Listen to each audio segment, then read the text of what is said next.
Okay, so let's talk about midlife crisis.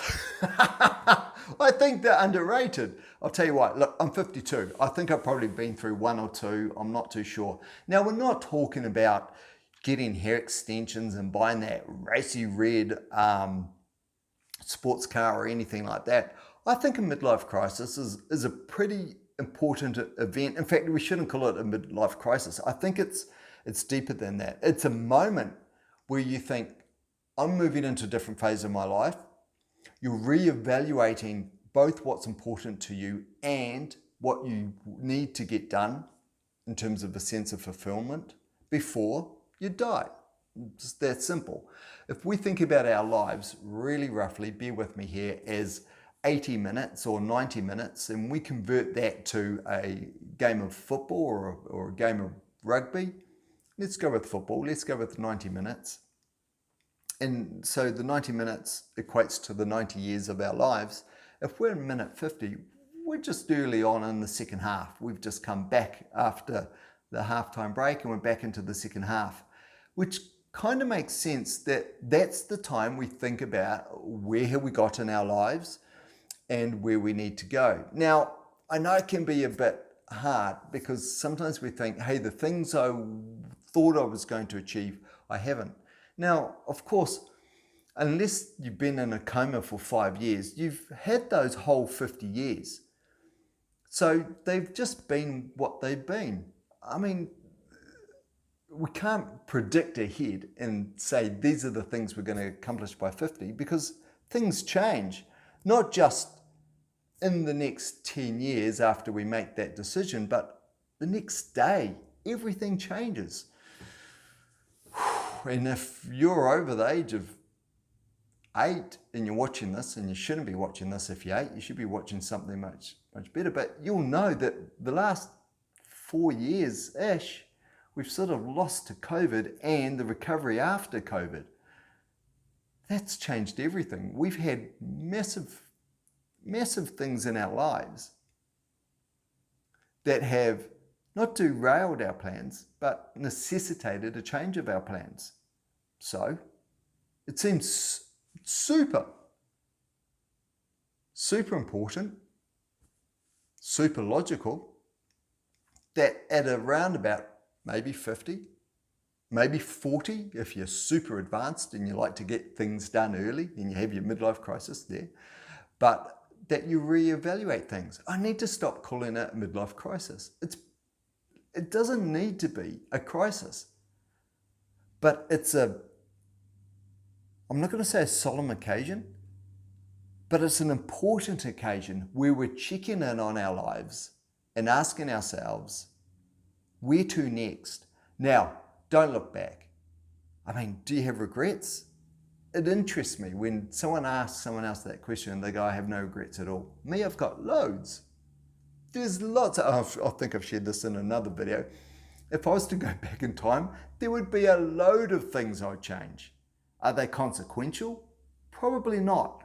It's probably me just wanting to change some things. Is it worth me spending a lot of energy thinking about it? Only enough energy where I can learn lessons from them that makes my life either easier, simpler, or I perform better in the future. So if there are nuggets, if there's kernels of lessons that I can learn, then sure, let's go back, let's reflect and go through that. It can be relatively painful, and I don't know if you're like me, every so often I might be doing something and a thought jumps into my head about some way I may have embarrassed myself, and it may have been 20 or 30 years ago, and I suck that air through my teeth. I'm like, ooh, I wince. And it's nothing big, and it's probably something only I remember. But if you can tolerate that feeling, as you look back, primarily for those lessons you can learn, not to put yourself through that feeling, but to make your life easier, simpler, or perform better for the coming years, then do that. I think that's a good thing to do. And do that during that time where you're reflecting on your life, you're taking stock.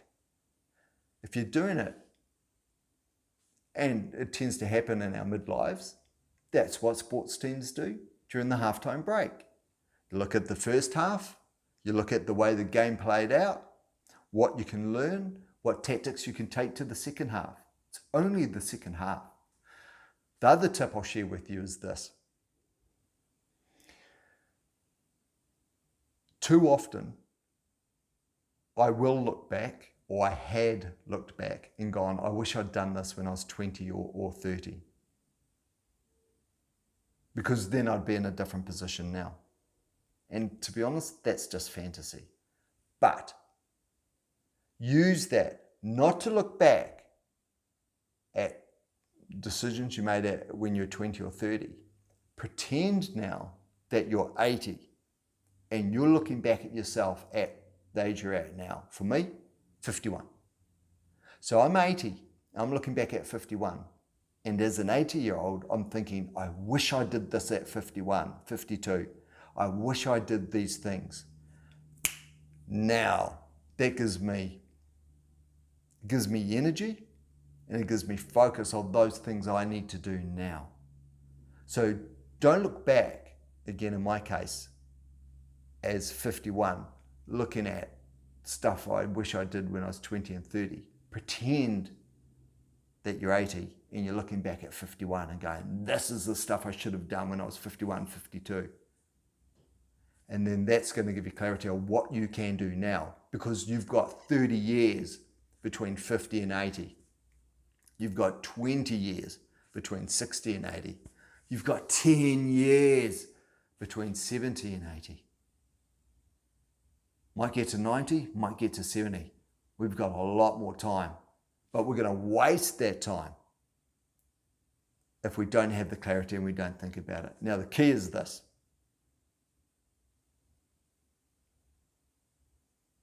Use that opportunity that we did refer to as midlife crisis, and we're only using that reference because we all know what we're talking about, but let's call it something else. Use that opportunity to just take stock of where you're at and what you want out of your next 10, 20, 30 years. Now, it's so hard to plan those long-term goals, but even if it reinvigorates you and makes you think, I've got 30 years on this, on the clock, I can do something special in that time, because you can do a lot of special things in that time. Some avenues will open up, some will close. Is it fair to say my athletic prowess at 50 is the same as it was when I was 20? No. But age is my challenge. It is not my excuse. Age is my challenge. It's not my excuse. So I just have to get smarter about what I do. That's it. That's all I wanted to share with you. Have the right mindset. I read something today. Let me see if I can recall it. It was something along the lines of getting old and thinking old are two different things. And they are. Sure, age, we're all going to. I say that like it's voluntary. Age, go on, choose to do that. But whether you want to start to think old or not, that's completely up to you. Don't let the old man in your head. Don't let the old woman in your head. Don't let the old person in your head. Don't let it in. Don't have to think that way. Don't think of it as a midlife crisis.